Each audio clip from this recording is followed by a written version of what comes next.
English એક એવો subject છે કે જેનાથી અમુક સ્ટુડન્ટ સહેજ આગા ભાગતા હોય છે. તો કઈ બાબતને કયા પોઈન્ટ્સને આપણે ફોલો કરવા જોઈએ સો ધેટ આપણું ઇંગ્લિશ વીકમાંથી સ્ટ્રોંગ બની જાય. આખો વિડીયો જોશો ને આખો વિડીયો તો બાબત સમજાશે કે આ વિડીયો જે હેતુથી તમે ઓપન કર્યો છે એને કઈ રીતે સમજાવવામાં આવેલું છે. તમારી અંદર એક અલગ લેવલનો આત્મવિશ્વાસ હશે. Painted painless learning. જય હિન્દ માય ડિયર વિદ્યાર્થીઓ. ઇંગ્લિશ એક એવો સબ્જેક્ટ છે કે જેનાથી અમુક સ્ટુડન્ટ સહેજ આગા ભાગતા હોય છે, જ્યારે અમુક સ્ટુડન્ટને ઇંગ્લિશમાં બહુ મજા આવતી હોય છે, કારણ કે એને ગ્રામર આવડતું હોય છે, એને સ્ટોરી રીડ કરવાની મજા આવતી હોય છે, એ ટ્રાય કરે છે બોલવાની કે ભાઈ સ્પોકન ઇંગ્લિશ તો એ બોલાય જ કઈ રીતે હકીકતમાં. પણ એવા સ્ટુડન્ટ, એવા જે વ્યક્તિઓ છે કે જે ઇંગ્લિશથી સહેજ આગા ભાગવાની કોશિશ કરે છે, એ બધા માટે આજનો સેશન છે. Believe me, after completing this session, આ સેશન કમ્પ્લીટ કર્યા પછી તમારી અંદર એક અલગ લેવલનો આત્મવિશ્વાસ હશે.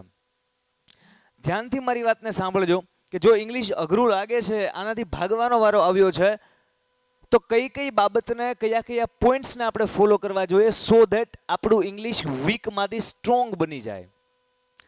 સૌથી પહેલાં ડિસ્કસ કરીએ કે ભાઈ આજે ઇંગ્લિશ ડિફિકલ્ટ લાગે છે, એ ઇંગ્લિશને આપણે ઇઝી બનાવવું છે, તો એના માટેના ઇમ્પોર્ટન્ટ પોઈન્ટ્સ કયા છે. અહીંયા બહુ વિચારી સમજી તમને ઇઝીલી સમજાય એ રીતે પોઈન્ટ્સ લખેલા છે. એમાંથી પહેલો મુદ્દો ધ્યાનથી સાંભળો. આખો વિડીયો જોશો ને આખો વિડીયો તો બાબત સમજાશે કે આ વિડીયો જે હેતુથી તમે ઓપન કર્યો છે એને કઈ રીતે સમજાવવામાં આવેલું છે. ધ્યાનથી સાંભળજો. સૌથી પહેલી વાત, અન્ડરસ્ટેન્ડ ધ સિલેબસ પ્રોપરલી. તમે જે તે સ્ટાન્ડર્ડમાં છો, જે ધોરણમાં ભણો છો, ચાહે 9માં છો, 10માં છો, 11માં છો, 12માં છો, કોલેજમાં છો, કોઈ પણ એક્ઝામ કે જેની અંદર ઇંગ્લિશ વિષય આવે છે, એ ઇંગ્લિશ વિષયને જો ઇઝી બનાવવો છે, then you have to understand the syllabus of that particular exam. તમારે સૌથી પહેલાં જે તે એક્ઝામનો સિલેબસ છે એ પ્રોપરલી સમજવો પડશે, વ્યવસ્થિત રીતના સમજવો પડશે. કેમ કે મને ખ્યાલ જ નહીં હોય કે ભાઈ હું 12મા ધોરણમાં છું તો મારે કેટલા પાઠ આવે, યુનિટ, કેટલી પોયમ્સ આવે, કવિતા, મારે એક્સ્ટ્રા ઇંગ્લિશમાં બ્લેક બક કરવાની છે, સપ્લિમેન્ટ રીડર બીજું કંઈ કરવાનું છે, આ સિવાય અનસીન પેસેજ પૂછાય છે કે નહીં. જો મને મારો સિલેબસ નહીં ખ્યાલ હોય તો મારો કંઈ રોડમેપ બનશે જ નહીં કે ભાઈ મારે ઇંગ્લિશમાં કઈ રીતે મહેનત કરવી, અને પછી ઇંગ્લિશ અઘરું લાગશે કેમ કે માર્ક્સ ઓછા આવશે. વાત નંબર 2, પહેલી વસ્તુ કઈ, સિલેબસને વ્યવસ્થિત સમજવાનો છે. બીજી વસ્તુ, ફોકસ ઓન રીડિંગ કમ્પ્રેહેન્શન. કમ્પ્રેહેન્શન રીડ કરવામાં ફોકસ રાખો. મતલબ કે જે તે લેક્ચરમાં તમારા ટીચર જ્યારે ઇંગ્લિશનો કોઈ પણ યુનિટ સમજાવે છે, સો એ તમારું કમ્પ્રેહેન્શન છે, એ એક જે પેરેગ્રાફ છે, એક પેસેજ જે ટીચર રીડ કરે છે, તમને એનું એક્સપ્લેનેશન આપે છે, ટ્રાન્સલેટ કરે છે, સમજાવે છે, સો એ સમય દરમિયાન એક સેન્ટેન્સને ધ્યાનથી સાંભળવાનું છે. કેમ કે જે એક પેરેગ્રાફ છે ને, એવા 10, 12, 15 પેરેગ્રાફ થઈ અને તમારો એક યુનિટ બને, અને તમારો એક પેરેગ્રાફ એ 5, 6 કે 10 વાક્યનો બને, અને એક વાક્ય એ 6, 7, 8 શબ્દોનું બને. સો તમારું ફોકસ જો એક લાઇનમાં હશે ને તો તમને કેટલા બધા નવા શબ્દો પણ જાણવા મળશે. તમને પ્રોપર લાઇન કઈ કાળમાં લખેલું છે, ક્રિયા શરૂ હતી, ક્રિયા પૂરી હતી, ચાલુ પૂર્ણ હતી કે સાદી, એ પણ સમજાશે, અને આખો પેરેગ્રાફ સમજાશે, આખો યુનિટ સમજાશે. એટલે ફોકસ કરવાનું છે આખા સેન્ટેન્સ ઉપર. આખા સેન્ટેન્સ ઉપર ફોકસ કરશો એટલે વર્ડ્સ ઓટોમેટિકલી આવડશે, અને સેન્ટેન્સ ઉપર ફોકસ થયું, પેરેગ્રાફ આવડ્યો, યુનિટ આવડશે. અને આ કમ્પ્રેહેન્શન રીડ કરવામાં ફોકસ રાખશો તો તમારી રીડિંગ સ્કિલ પણ ઇમ્પ્રૂવ થશે.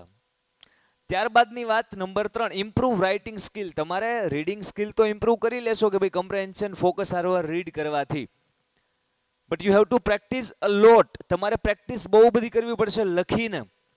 કોઈ પણ ભાષા હોય ને એને 3 રીતે સમજી શકાય. કાં તો કોઈ વ્યક્તિ જે તે ભાષામાં કંઈક બોલે છે આપણે સાંભળી શકીએ, કાં તો કોઈ વ્યક્તિએ કંઈક લખેલું છે એને આપણે રીડ કરીએ કે વાંચી શકીએ, અને કાં તો કોઈ પણ ભાષા આપણે બોલી શકીએ. સો આ 3 મેથડ છે કોઈ પણ લેંગ્વેજથી કોઈ વાતને ડિસ્ક્રાઇબ કરવાની, વર્ણન કરવાની. તો તમે રીડ કરી લેશો કમ્પ્રેહેન્શનના. તમારે રાઇટિંગ સ્કિલ ડેવલપ કરવા માટે નાના સેન્ટેન્સથી લખવાનું ચાલુ કરવાનું છે. મોટો પેરેગ્રાફ સીધો નથી લખી નાખવો, એક પાનું આપણે સીધું નથી ભરી નાખવું. સિમ્પલ સેન્ટેન્સ લ્યો, ગુડ મોર્નિંગથી ચાલુ કરો, અથવા તમારા ડેઇલી રૂટીનથી ચાલુ કરો. કે I get up at 6 AM every ડે. કાંઈ પણ સેન્ટેન્સ બનાવો, છોટા છોટા સેન્ટેન્સ બનાવો, પણ આ નાની શરૂઆત છે ને એ મીડિયમ લેવલે લઈ જશે અને એ એડવાન્સ લેવલે લઈ જશે. પણ સ્ટાર્ટ જ નહીં કરીએ અને જે ડરતા હતા પહેલાં કે ભાઈ અંગ્રેજી અઘરું છે અને હજી ડરશું તો આગળ એ ડરવાનો જ વારો આવશે. પણ નહીં, યસ, ચેલેન્જ લીધી છે, ચેલેન્જ લઈશું કે ઇંગ્લિશને ધીમે ધીમે ધીમે રીડ કરી, ધીમે ધીમે નાના નાના સેન્ટેન્સ લખી અને મીડિયમ લેવલ સુધી પહોંચાડશું અને ત્યાંથી એડવાન્સ લેવલ સુધી જઈશું. સો આખી પ્રોસેસ છે. કોઈ વસ્તુ આપણને ઇઝી લાગે કે કોઈ વસ્તુ અઘરી લાગે તો ડિફિકલ્ટમાંથી ઇઝી સુધી જવા માટે, અહીંયા જે પેજમાં આપણે જોયું ને, ડિફિકલ્ટથી ઇઝી સુધી જવા માટે એક પ્રોસેસ ફોલો કરવી પડે. શું પ્રોસેસ ફોલો કરવી પડે? એવું રાતોરાત કોઈની પણ સાથે, મારી હારે નહોતું થયું, તમારે હારે નહીં થાય, બિલીવ મી. રાતોરાત ના થાય કે સાહેબ કાલ સુધી મને અંગ્રેજી બહુ અઘરું લાગતું હતું, આજ અચાનક આપણને અંગ્રેજીનું બધું આવડી ગયું. બધું ના આવડે. પ્રોસેસ છે કે આજે એક ટોપિક તમે લર્ન કર્યો તો કે એક ટોપિક કડકડાટ આવડી ગયો, કોન્ફિડન્સ આવ્યો કે યસ ઇંગ્લિશ ઇઝી થઈ જશે. બીજો ટોપિક સરસ કર્યો, ત્રીજો ટોપિક સરસ કર્યો, એમ ધીમે ધીમે ધીમે તમારું ઇંગ્લિશ છે ડિફિકલ્ટમાંથી ઇઝી ત્યારે થશે જ્યારે રેગ્યુલર આપણે રીડિંગની, રાઇટિંગની પ્રેક્ટિસ કરતા રહીશું. આઈ હોપ તમને આ 3 મુદ્દા છે એ ક્લિયર હશે. ચોથો મુદ્દો ડિસ્કસ કરીએ. Grammar is your scoring area. It's correct. Grammar જે છે ને એ આપણો સ્કોરિંગ એરિયા છે દીકરા. આપણે નોર્મલી ગ્રામરથી ડરતા હોઈએ સાહેબ, એની અંદર તો એક્ટિવ પેસિવ આવે, ડાયરેક્ટ ઇનડાયરેક્ટ આવે, આર્ટિકલ્સ આવે, પ્રોનાઉન્સ આવે, વર્બ્સ આવે, કેટલા બધી વસ્તુ આવે, એડજેક્ટિવ ને એડવર્બ તો બે બાંધે. બટ બિલીવ મી, જો ગ્રામરને કોન્સેપ્ટ વાઇઝ સમજ્યું ને તો એ બહુ ઇન્ટરેસ્ટિંગ છે, બહુ મજા આવે એવા ટોપિક્સ છે બધા. સમજાય છે? એટલે ગ્રામરને ભલે સમય લાગે, એક દિવસમાં એક ટોપિક જ કરો, 2 દિવસે એક ટોપિક કરો, બટ ગ્રામરને કોન્સેપ્ટ વાઇઝ સમજો. કોન્સેપ્ટ વાઇઝ સમજ્યું હશે તો ગ્રામર ઇઝી થઈ જશે. જેવું ગ્રામર તમારું ઇઝી થયું ઇટ મીન્સ કે ગ્રામર પાયો છે, ઇંગ્લિશનો પાયો ગ્રામર છે, એટલે આખું ઇંગ્લિશ મજબૂત થઈ જશે. ત્યારબાદની વસ્તુ, listen and speak daily. English તમારે સાંભળવાનું છે, ડેઈલી સાંભળવાનું છે અને બોલવાનો પ્રયત્ન કરવાનો છે. સર ક્યાં સાંભળવું? યુટ્યુબમાં કેટલા બધા લોકો જે ભારતના હોય, ચાહે ઇન્ડિયાના બહારના હોય, એ લોકો ઇંગ્લિશમાં પોતાની સ્પીચ આપેલી હોય, એ સ્પીચને સાંભળવાની. યુટ્યુબમાં લખવાનું ઇંગ્લિશ સ્પીચીસ, એન્ટર. બરાબર છે? ધીમે ધીમે ધીમે ધીમે સ્ટેપ બાય સ્ટેપ ડેઈલી એક સ્પીચ સાંભળતા જાઓ. અથવા તો પોડકાસ્ટ જુઓ, એ સ્પીચ કરતાં પણ વધુ ઇન્ટરેસ્ટિંગ હશે કે 2 વ્યક્તિ છે એ વાત કરતા હશે, સામસામા બેઠા હશે, ઇન્ટરવ્યૂ જેવું લાગશે. પણ એ podcast should be in English language. એ પોડકાસ્ટ ઇંગ્લિશ ભાષામાં હોવો જોઈએ. સમજાય છે? તો ડેઈલી ઇંગ્લિશ સાંભળવાનો પ્રયત્ન કરવાનો છે અને બોલવાની ટ્રાય કરવાની છે. છઠ્ઠો મુદ્દો, prepare summary and question answer for each chapter. તમે જે તે ધોરણમાં હોય તો તમારે ધારો કે 7 યુનિટ છે કે 10 યુનિટ છે કે 11 યુનિટ છે, તમારું એક ચેપ્ટર કમ્પ્લીટ થાય એટલે તમારે આખા ચેપ્ટરની સમરી તમારે જાતે મોઢે એક અડધા પાનામાં લખવાનું ટ્રાય કરવાનું છે કે આખું ચેપ્ટર આટલા પેરેગ્રાફમાં અથવા અડધા પેજની અંદર આવી જવું જોઈએ. સમજાય? આનો બેનિફિટ શું? તો કે આખું ચેપ્ટર રીડ કરવાનું બદલે આટલું રીડ કરશો તો આ રિવિઝનનો ટાઈમ ઓછો લાગશે, સમય બચશે. બીજો ફાયદો શું? તો કે આપણે જે ચેપ્ટર સમજ્યા છીએ ઇંગ્લિશમાં એની નોટ્સ આપણે બનાવી ખુદ હાથે, અને એ પણ ઇંગ્લિશમાં, ભલે શોર્ટમાં, આપણને સમજાય એ રીતે. પણ એ શરૂઆત થઈ ગઈ છે, શરૂઆત થઈ ગઈ છે ઇંગ્લિશને ઇઝી બનાવવાની. સો તમારે નોટ્સ બનાવવાની છે, સમરી લખવાની છે તમારા ચેપ્ટર્સની, અને ક્વેશ્ચન આન્સરની પ્રેક્ટિસ પણ ધીરે ધીરે શરૂ કરી દેવાની છે. પણ હાવ હાથ ઊંચા નથી કરી દેવાના સાહેબ અંગ્રેજી અઘરું લાગે છે. લાગતું તું, હવે પ્રેક્ટિસ કરીશ, હેલું લાગશે. સમજાય છે? બટ હજી હું એમ બોલીશ કે સાહેબ અંગ્રેજી અઘરું લાગે છે, અઘરું લાગે છે, અઘરું લાગે છે, ભગવાન તથાસ્તુ કહેવા જ બેઠા છે. ભગવાન કહી દેશે હારું જા, તને અંગ્રેજી અઘરું લાગે છે. બટ આપણે બોલવાનું છે. શું બોલવાનું છે? ઇંગ્લિશ. અને પ્લસ બીજું શું બોલવાનું છે? ઇંગ્લિશ હું શીખી રહ્યો છું, એટલે ડિફિકલ્ટમાંથી ઇઝી સુધી આપણે જઈ શકશું. વાત કરું લાસ્ટ પોઈન્ટની, લર્ન 5 ન્યૂ વર્ડ્સ ડેઈલી. હવે એવું કોઈ બેઝિક આંકડા ના હોય કે 5 શબ્દો તમે શીખો. આ તો મેં અહીંયા 5 લખ્યું કે જેથી કરી એટલીસ્ટ મિનિમમ ઓછામાં ઓછા 5 શબ્દો ડેઈલીના નવા શીખવાના છે. તમને ક્યાંય પણ હોર્ડિંગ લાગેલું છે, કોઈ ઇંગ્લિશ શબ્દ દેખાય છે, તમે ગૂગલમાં સર્ચ કરો. હું એક ડિક્શનરીનું નામ આપું તમને, આ કંઈ પ્રમોશન નથી, બટ આ ડિક્શનરી ઓફલાઈન પણ ચાલશે. કોઝા ડિક્શનરી પ્લે સ્ટોરમાં ફ્રીમાં અવેલેબલ છે. ઓફલાઈન હાલશે. જે શબ્દ નાખશો એનું ગુજરાતી તમને ફટ સરાનું આપશે. આ સિવાય કોઈ પણ ડિક્શનરીનો તમે યુઝ કરી શકો છો. જે શબ્દ જ્યાં કાંઈ પણ નવો વાંચો, ન્યૂઝપેપર ઇંગ્લિશ રીડ કરવાનું ચાલુ કર્યું હોય અથવા તો કરવાના હોય તો એમાં કોઈ નવો શબ્દ દેખાય છે, સર્ચ કરો. તમારા યુનિટનો કોઈ સ્પેલિંગ તમને દેખાય છે જેનો અર્થ આપણને ખબર નથી આવતો તો એને જવા ન દો. ઠેક મને નથી ખબર તો નથી ખબર તો એને જાણો, એને સર્ચ કરો તો ખબર પડશે ને. નકર તો એ અત્યારે સર્ચ નહીં કરીએ લાઈફ ટાઈમ ખબર નહીં પડે. એટલે બે જ માઇન્ડસેટ છે. કાં તો હું એક્સેપ્ટ કરી લઈશ કે ભાઈ ઇંગ્લિશ હાર્ડ છે, ઇંગ્લિશ હાર્ડ છે, બહુ હાર્ડ છે સાહેબ, આપણને ન આવડે. કેમ તો કે આપણને આવડતું નહોતું. અને કાં તો હું ચેલેન્જ લઈશ, હું બદલાવ લાવવા માટે તૈયાર થઈશ કે યસ સર ઇંગ્લિશ મારે ઇઝી બનાવવું છે તો જ્યાં જ્યાં મને ખબર નહીં પડે ત્યાં મારે સર્ચ કરી અને મહેનત કરીને શીખવું પડશે. તો જો આ એટીટ્યુડ હશે તો મારું ઇંગ્લિશ હાર્ડમાંથી ઇઝી થતું જશે. પણ જો આ વસ્તુ નહીં હોય તો મારું ઇંગ્લિશ હાર્ડ હતું અને મારું ઇંગ્લિશ હાર્ડ રહેશે, મને ડિફિકલ્ટ લાગશે. એટલે તમે મને કહો કે આ બે ચોઈસમાંથી તમે કઈ પસંદ કરો છો? ઇંગ્લિશ ડિફિકલ્ટ જ રાખવાનું છે કે ઓપ્શન નંબર 2 હું ઇંગ્લિશ શીખી રહ્યો છું, મારું ઇંગ્લિશ ઇઝી થઈ જશે, મને ઇંગ્લિશ ઇઝી લાગશે? સમજાય છે? એટલે માઇન્ડસેટ કયું રાખવાનું? ડિફિકલ્ટમાંથી ઇઝી બનાવવા માટેની પ્રોસેસ માટે હું તૈયાર છું. નેક્સ્ટ વાત કરીએ. આ થયા 7 મુદ્દા. આ 7 ઇમ્પોર્ટન્ટ પોઈન્ટ્સ છે. બધી જ વસ્તુ અહીંયા લખેલી છે. એવું લાગે તો સ્ક્રીનશોટ તમે લઈ શકો છો. આ પોઈન્ટ્સનો યુઝ કરીને આપણે આપણા ઇંગ્લિશને ડિફિકલ્ટમાંથી એકદમ ઇઝી બનાવી શકીએ. અને બને. ખ્યાલ આવે છે? આ એક પેરેગ્રાફ અહીંયા લખેલો છે. માત્ર 3-4 મિનિટ માટે આપણે રીડ કરીએ. હું આ પેરેગ્રાફ રીડ કરું ઇંગ્લિશમાં, તમારી સાથે સાથે ધીમે ધીમે હોઠ ફફડાવજો, રીડ કરજો. જો આ પેરેગ્રાફનું ગુજરાતી અહીંયા જોયા વગર તમને આવડે તો મને કહેજો કે યસ સર સમજાય છે, મને ફાવ્યું, ડન છે. અને ના ફાવે તોય મને કહેજો. પણ આ ગુજરાતી અત્યારના અહીંયા આપણે જોવાનું છે નહીં, ભલે લખેલું છે, આપણે માત્ર ઇંગ્લિશ પેરેગ્રાફ રીડ કરીએ. બધા તૈયાર છો? ધ્યાન આપજો. રવિ ઇઝ અ 14-year-old બોય. તમારે વિચારવાનું છે કે આ શું કહે છે. Okay. He lives in a small village near Surat. તમને સમજાતું જાતું હોય તો વેલ ડન. આગળ.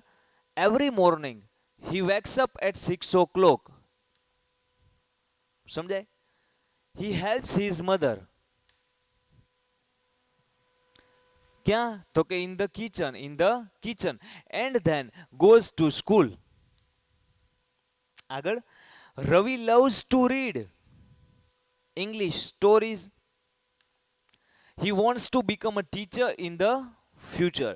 હવે એક વાત કહું, જો આ પેરેગ્રાફના દરેક સેન્ટેન્સનું ગુજરાતી તમને આવડ્યું છે તો બહુ સારી વાત છે. આપણે ગુજરાતી કરતા જે અહીંયા લખેલું છે આ શુદ્ધ ગુજરાતી લખેલું, શુદ્ધ ગુજરાતી. આપણે શુદ્ધ ગુજરાતી બોલતા નથી પણ શુદ્ધ ગુજરાતી બોલવાની ટ્રાય કરવી જોવે. જો રવિ ઇઝ અ 14-year-old બોય. રવિ છે 14 વર્ષ નો ઉંમરનો છોકરો છે. તો અહીંયા શુદ્ધ ગુજરાતી જો, રવિ એક 14 વર્ષનો છોકરો છે. He lives in a small village near Surat. Ravi છે એ સુરત નજીક એક નાનકડા ગામમાં રહે છે. તો અહીંયા જો શુદ્ધ ગુજરાતી, તે સુરત નજીકના એક નાના ગામમાં રહે છે. બરાબર. એવરી મોર્નિંગ દરેક સવારે હી વેક્સ અપ એટ 6 o'clock. દરેક સવારે તે 6 વાગે વહેલા જાગે છે. જો દરેક સવારે તે 6 વાગે ઉઠે છે. He helps his mother in the kitchen. એ એના મમ્મીને રસોડામાં મદદ કરે છે. And then goes to school. અને પછી શાળાએ જાય છે. Ravi loves to read English stories. રવિને ઇંગ્લિશ વાર્તાઓ વાંચવી ગમે છે. રવિને અંગ્રેજી વાર્તાઓ વાંચવી પસંદ છે. He wants to become a teacher in the future. ભવિષ્યમાં એ શિક્ષક બનવા માંગે છે. તે ભવિષ્યમાં શિક્ષક બનવા માંગે છે. મારો કહેવાનો અર્થ એમ છે કે જો આ પેરેગ્રાફ નું ગુજરાતી વાંચ્યા પહેલા હું માત્ર ઇંગ્લિશ જ્યારે રીડ કરતો તો, સાંભળજો, ફોકસ કરજો, પૂરું અટેન્શન અહીંયા. આ પેરેગ્રાફનું ગુજરાતી રીડ કર્યા પહેલા માત્ર ઇંગ્લિશ જ્યારે રીડ કરતો તો ત્યારે જો તમને ઇંગ્લિશ સમજાઈ ગયું તો બિલીવ મી તમારું લેવલ એટલીસ્ટ એટલું છે કે ઇંગ્લિશના દરેક ટોપિક, ગ્રામરના દરેક ટોપિક કોન્સેપ્ટ વાઇઝ તમે ઇઝીલી સમજી શકો. રવિ ઇઝ અ 14-year-old બોય. રવિ 14 વર્ષનો છોકરો છે સાહેબ. He lives in small village near Surat. નજીકના એક નાનકડા ગામમાં રહે છે. આ દરેક સેન્ટેન્સનું ગુજરાતી હું નહોતો બોલ્યો, બટ તમને સમજાણું છે તો સારી વાત છે. જો નથી સમજાણું તો ધીરે ધીરે આ બધા મુદ્દાને ફોલો કરવાની ટ્રાય કરવાની છે મેક્સિમમ, જેટલા થાય એટલા. સમજાય છે? આગળ વધીએ કે સર આ પેરેગ્રાફ એક છે, આ તો નોર્મલ એકદમ સિમ્પલ છે, એકદમ સિમ્પલ પેરેગ્રાફ છે કે ભાઈ નાના કોઈ છોકરાને કીધું હોય ઇંગ્લિશ મીડિયમના તો એ પણ આપણે ગુજરાતી ફટસરાનું કરી દે. પણ અમારે જે સ્ટડીમાં, ભણવામાં, અભ્યાસમાં પેરેગ્રાફ્સ આવે, યુનિટ્સ આવે, ગ્રામર આવે, થોડુંક હાર્ડ આવે. મને ખ્યાલ છે એનું સોલ્યુશન હું તમને આપું. બટ આપણે આખા ઇંગ્લિશને સમજીએ. આ પેજમાં જે કંઈ આપણે જોઈએ છીએ આખું ઇંગ્લિશ છે. ઓકે, આ ટેબલ છે, આ ડીશ છે, એમાં ઇંગ્લિશની અલગ વેરાયટીઝ છે.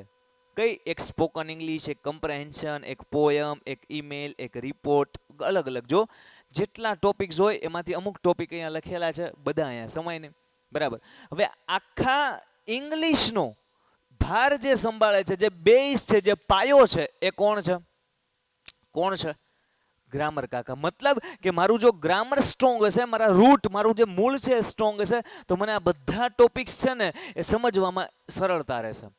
તો સૌથી પહેલી વાત કે ઇંગ્લિશને જો ઇઝી બનાવવું છે તો મારે ગ્રામર ઇઝી બનાવવું પડશે, મારે ગ્રામરને કોન્સેપ્ટ વાઇઝ સમજવું પડશે.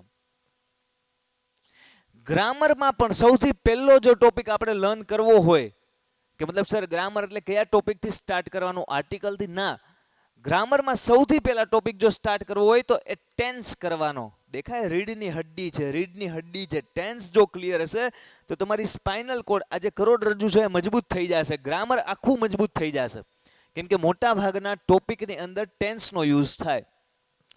સો બે સ્ટેપ. સૌથી પહેલું સ્ટેપ ઇંગ્લિશને ઇઝી બનાવવા માટે. શું કહું છું? ઇંગ્લિશને ઇઝી બનાવવા માટેના બે સ્ટેપમાંથી સૌથી પહેલું સ્ટેપ કે તમારે ટેન્સ ક્લિયર કરવાના છે. તમારે તમારા ટેન્સ ક્લિયર કરવાના છે. જો તમારા ટેન્સ જોરદાર હશે, એકદમ મજબૂત હશે, એટલો સરસ ટેન્સના દરેક કોન્સેપ્ટ આવડતા હશે, તો તમને ગ્રામરના બધા કોન્સેપ્ટ સમજવામાં સરળતા રહેશે. અને પછી તો વાત બહુ ઇઝી દોસ્ત. આ બધું ઇંગ્લિશ ઇઝી થઈ જશે, બધા ટોપિક ઇઝી થઈ જશે.